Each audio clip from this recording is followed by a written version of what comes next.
Учиш турски јазик, го научуваш, докторираш на нивните факултети, баш во насока во која што спаѓаат и сериите, а јас најдов интересна информација дека околу 1 милиарда е самата индустрија за производство на серии, односно 1 милиарда има извозот само во странство, извезуваат серии во над 150 земји во светот, што е навистина огромна една големина и величина на продукција и ти одлучуваш од таму да се вратиш тука. Како ја донесе таа одлука?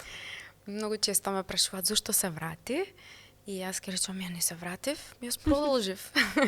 И во моето патување јас навистина продолжив.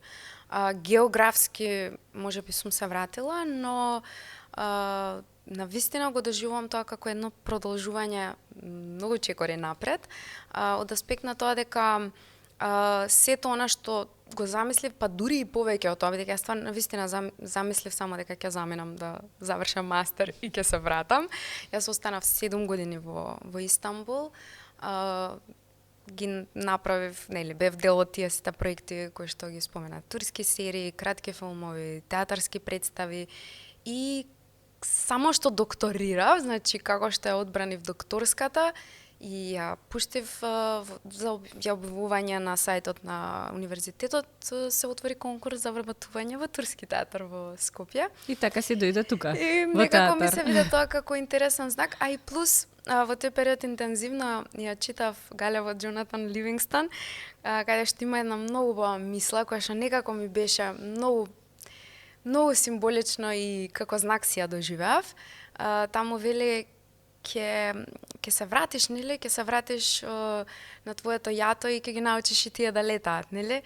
Се врати да го пренесеш знаењето за тоа така што си учела. Така го доживувам сето ова. Да, бидејќи знам дека не секој во нашата земја има можност да отиде надвор и да види како и што се изучува надвор.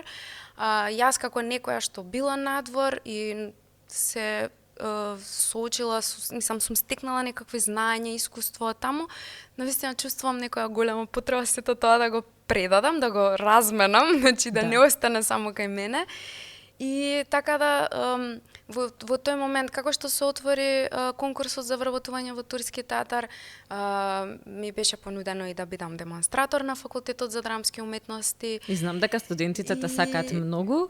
Тоа тие ќе си кажат. Ама тие што јас сум слушнала дека доаѓаат кај тебе. Да, тоа би ми било навистина драго и на крајот од денот не е ни битно мене многу да ме сакаат, битно е да учат нешто, да го примат знаење. Добро, значи строга професорка, според ова што го слушам.